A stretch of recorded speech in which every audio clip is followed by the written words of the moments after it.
દેશી બનાવટના ગેરકાયદેસર તમંચો તથા જીવતા બે કારતૂસ સાથે એક અજાણ્યા ઈસમને ઝડપી પાડતી અડોવ પોલીસ સર્વેલન્સ સ્ક્વોડ।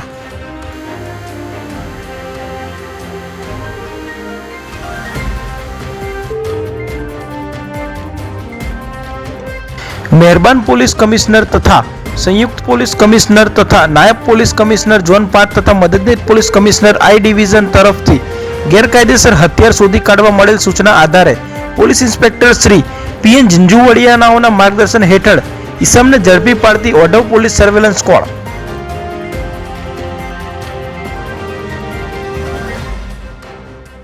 નિકોલમાં 10 દિવસથી ગટરો ઉભરાતા લોકો રસ્તા પર ઉતર્યા। વગર વરસાદે ચોમાસા જેવી સ્થિતિ સર્જાઈ। ગોપાલ ચોક પાસે રસ્તો બંધ કરી ભાજપના ધારાસભ્ય અને કોર્પોરેટરો સામે રોષ ઠાલવ્યો।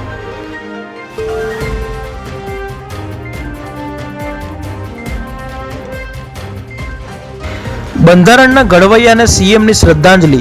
ગાંધીનગરમાં ભૂપેન્દ્ર પટેલે આંબેડકરની પ્રતિમાને પુષ્પાંજલિ અર્પણ કરી જય ભીમના નારા ગુંજ્યા।